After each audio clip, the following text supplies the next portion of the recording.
أعوذ بالله من الشيطان الرجيم بسم الله الرحمن الرحيم السلام علیکم ورحمۃ اللہ وبرکاتہ۔ عزیزان محترم، امید ہے کہ آپ سب حضرات خیر و عافیت سے ہوں گے۔ اچھا، ہم نے مخارج بھی پڑھ لیے تھے اور صفات بھی ہماری مکمل ہو گئی تھی۔ اس کے بعد ہم نے سورۃ الناس کی پریکٹس کی تھی، یعنی اس میں اجرا میں ہم نے ایک ایک آیت کے بارے میں اس میں موٹے حروف کون سے ہیں، سیٹی والے حروف کون سے ہیں، اور اسی طرح اس میں نرم حروف کون سے ہیں، اس کی مشق کی تھی۔ تو اسی طرح قرآن پاک کا سلسلہ ہم آگے چلاتے ہیں۔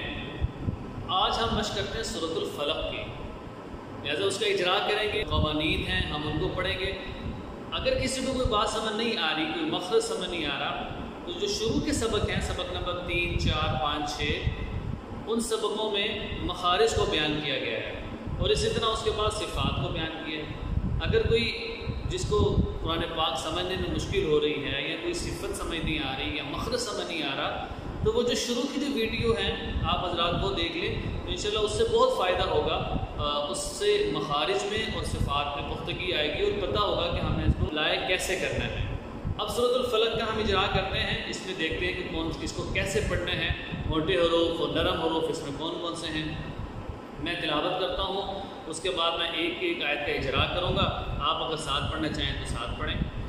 بسم اللہ الرحمن الرحیم قل اعوذ برب الفلق من شر ما خلق ومن شر غاسق اذا وقب ومن شر النفاثات في العقد ومن شر حاسد اذا حسد۔ شاید صورت میں دیکھیں، قل اعوذ برب الفلق، اس کی جو پہلی آیت ہے اس میں سب سے پہلے قاف آیا ہے۔ قاف یہ موٹے حروف میں سے ہے، ہم پڑھ چکے موٹے حروف 7 ہیں، خا، صاد، ضاد، طا، ظا، غین، قاف۔ لہذا قاف کی جو ادائیگی ہے وہ موٹا ہم کریں گے۔ قل اعوذ، اس میں عین یہ گلے سے نکلے گا، واو مدہ ہے، اور ذال اس میں یہ خیال کرنا چاہیے کہ زا نہیں پڑھنا، قل اعوذ نہیں، قل اعوذ۔ پھر اسی طرح برب الفلق، اس میں را موٹا ہے، اس وجہ سے را کے اوپر زبر ہے۔ من شر ما خلق، نون ساکن کا اخفاء۔ یہ دیکھیں نون ساکن کے بعد اگر حروف حلقی میں سے کوئی حرف آ جائے تو وہاں پر غنہ نہیں کریں گے، ہم پڑھ چکے۔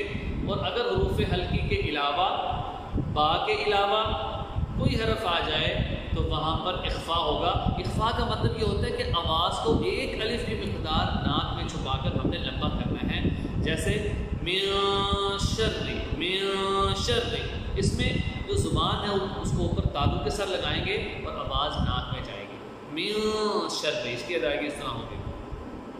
آگے اگلا بھی اخفاء ہے، وَمِن شَرِّ غَاسِقٍ إِذَا وَقَبَ۔ اخفاء کی آج ہم خاص پریکٹس کریں۔ سورۃ الفلق میں اخفاء کا استعمال زیادہ ہوا ہے۔ اخفاء چھپانے کو کہتے ہیں کہ نون کی جو آواز ہے وہ ناک میں چھپانی ہے۔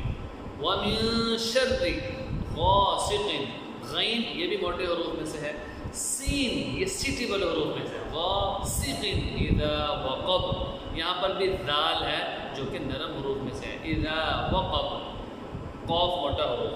آگے پھر اخفاء، ومن شر، اس میں ایک اور قاعدہ آ گیا ہے کہ نون اور میم مشدد جہاں پر بھی آ جائیں، یعنی نون کے اوپر تشدید ہو جس کو چھوٹا ڈبلیو کہتے ہیں، یا میم کے اوپر تشدید ہو، ہمیشہ ان پر غنہ ہوگا۔ شر النفاثات، سا سا سا، نفاثات نہیں پڑھنا، نفاثات، یہ بھی سا نرم حروف میں سے آ گیا۔ ومن شر، نون پر اخفاء ہو رہا ہے، آواز کو ناک میں چھپانی۔ حاسد، حا یہ گلے سے نکلے گا، حاسد اذا حسد، یہ بھی نرم حروف میں سے ہے۔ تو ہم اپنی طرف سے کوشش کریں، سورۃ الفلق کی بھی ہم نے پریکٹس کر دی، اس کو تجوید کے مطابق سیکھیں۔ اسی طرح سورۃ الناس، بہت سے ساتھی سوال بھی کرتے ہیں کہ کسی کو کوئی بات نہیں سمجھ آ رہی تو وہ کمنٹ میں کوئی بات پوچھ سکتا ہے، اور اگر کوئی رہنمائی لینا چاہیں تجوید کے حوالے سے تو وہ بھی کئی ساتھی لیتے ہیں، آپ حضرات بھی لے سکتے ہیں۔ تو سورۃ الفلق کی پریکٹس کریں گے، اس کا اجرا ہوا ہے۔ انشاءاللہ اگلے سبق میں ملاقات ہوگی، تب تک کے لیے السلام علیکم۔